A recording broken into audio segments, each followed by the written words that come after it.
¿Qué tal? Muy buenas a todo el mundo, bienvenidos una vez más a nuestros directos desde el CARES, el Centro de Arqueología Experimental aquí en la localidad de Atapuerca. Hoy vamos a continuar con la talla lítica. En la anterior charla pudiste disfrutar de nuestra compañera Alicia hablando de lo que sería el modo tipológico 1 o la industria oldubayense. Ahora vamos a continuar con este recorrido en el que nos vamos a centrar un poquito más en la fase cultural denominada achelense, de lo que sería el yacimiento de Francia de Saint-Achel. Perdón si la pronunciación no ha sido la adecuada o la correcta. Por otra parte, también vamos a hablar más un poco en las características de lo que entraríamos más a nivel didáctico, sobre todo de la tipología del modo 2, cómo se produce toda esa evolución, esa fase cultural dentro de lo que serían diferentes especies en la evolución humana y cómo sobre todo las mismas, cada vez con una mayor complejidad en cuanto a la evolución cerebral, pueden empezar a sacar mejores conclusiones con más información y mayor experimentación, ¿no? Que es sobre todo lo que insistimos y trabajamos aquí en el Centro de Arqueología Experimental. Como hay un proceso de ensayo-error, un proceso de aprendizaje consciente en el que ellos van a empezar cada vez a tener mejores decisiones a partir de tener más experimentación, contacto con otros materiales o diferentes dinámicas de actuación. Esa sería la primera diferencia en la que podríamos incidir a la hora de hablar de la evolución de las herramientas de piedra, como todo lo que sería la evolución humana propiamente a nivel de diferentes actuaciones y actividades de la cultura. Luego vamos a trabajar, por ejemplo, como os mostró Alicia, ¿no? Lo que sería la parte de la cuarcita, ese tipo de canto rodado, ese material, que sin embargo pues no va a ser el único. No vamos a hablar únicamente de cuarzo, cuarzo blanco, cuarcita, sino que empezaremos a hablar, por ejemplo, cada vez de otro tipo de materiales más avanzados, con mayor experimentación, en los que sacan mejores conclusiones y diferencias, como puede ser sobre todo el caso del sílex. Pueden observar aquí esta lasca de gran formato, como ha salido lo que es la parte del negativo, todo lo que sería esa extracción y preparación, en la que luego van a empezar a seleccionar esos puntos de talla con materiales más pequeñitos, más reducidos, y como por tanto pues con ellos van a poder hacer herramientas cada vez más complejas, con mayor diferencia en cuanto por ejemplo a ese análisis y esa preparación. O sea que todo eso son puntos fundamentales que también hay que tener en cuenta, que ya no hay golpeos tanto casuales o muy de baja de precisión, sino que ya son cada vez más reflexionados, ¿no? Dónde van a golpear, cómo lo van a preparar. Tengan en cuenta que, por ejemplo, pues lo que serían herramientas fundamentales de este modo tecnológico como el BIFAD, probablemente la más conocida, esa tecnología en la que empezamos a ver no solo la talla bifacial que hace nombre y que Alicia ya mencionó, por ejemplo, desde lo que sería el modo 1 con, por ejemplo, el chopping tool, sino que ya tenemos que entender, por ejemplo, cómo estas poblaciones humanas, estas personas, pues sobre todo ven en los cantos, ¿no? En el caso de la naturaleza, cantos en bruto, y cómo son capaces en su cabeza de saber cómo lo tienen que tallar, buscar esa simetría que podemos ver, por ejemplo, en estas piezas ya más elaboradas, más desarrolladas que hemos preparado, o por ejemplo, pues esa forma equivalente en la que van a ir trabajando. O sea, son reflexiones y conclusiones cada vez más complejas, ¿no? Bien, pues vamos a empezar, por ejemplo, a trabajar, sobre todo en la experimentación, pues algunos de estos materiales. Vamos a empezar quizás con el caso de la cuarcita, del anterior vídeo, para luego pasar al sílex.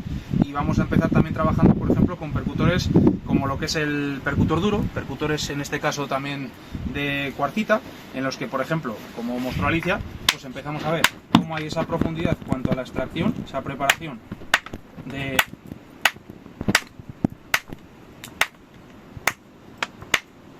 Vamos a cambiar, que este se nos está resistiendo un poco más.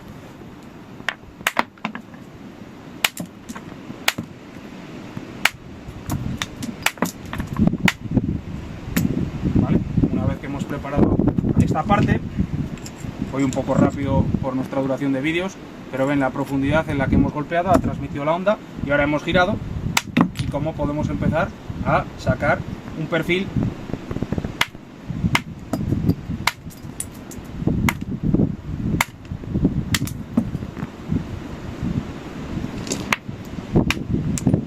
en este caso, pues como ven, con una búsqueda mayor de lo que sería ese ángulo, un filo incluso que en el caso de la cuarcita pues también se puede buscar, pero que no va a ser, por ejemplo, tan profundo como lo que sería estas fracturas concoideas que forman el sílex, sobre todo pues con lo que es el propio material en la composición geológica y el filo que tiene, ¿no? Quizás aquí a contraluz también de alguna forma podemos observar esa diferencia, corta como el cristal. O sea que tengamos un poquito una referencia rápida para entender aquí en el directo qué tipo de material nos enfrentamos ahora, ¿no? Para lo cual pues también incluso vamos a recurrir a mayor seguridad y vamos a empezar a ver que esas extracciones con las que ya sale un filo bastante bueno para lo que sería sobre todo esos trabajos de carnicería, que al final pues es un poco lo que vamos a ver sobre todo en estos primeros momentos.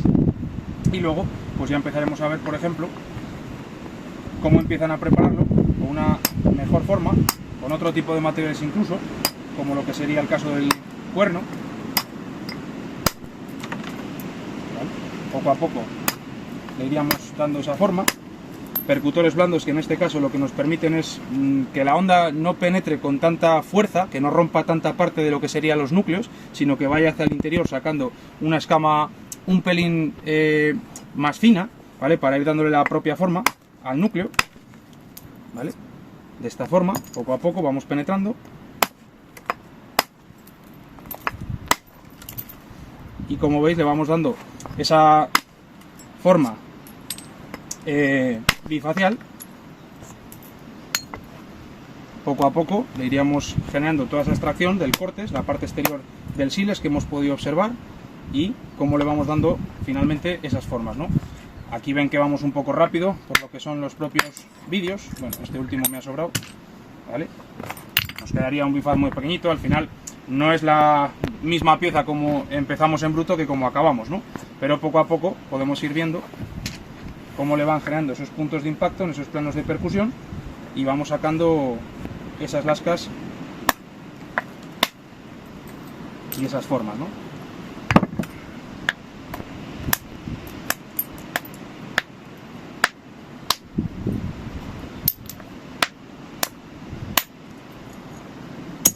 Bueno, poco a poco iríamos dando la forma desde la parte de la base hasta la parte de la punta, siguiendo este propio eje.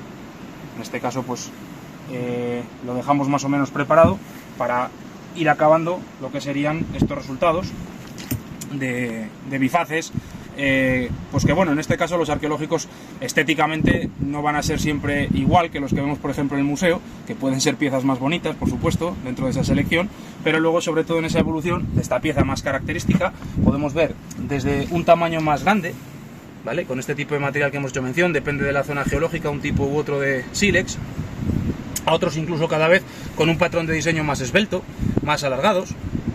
Veis sobre todo toda la extracción continua que ha llevado, todo lo que es la parte de esas pequeñas lascas, esquirlas que se van generando en los procesos de talla, e incluso pues con formas cada vez más planas, que podríamos avanzar ya a lo que será la siguiente charla, que ya empezaríamos a enlazar con lo que es el inicial del musteriense, otra fase tipológica a nivel cultural más avanzada de la talla lítica, que os explicará el compañero Álvaro.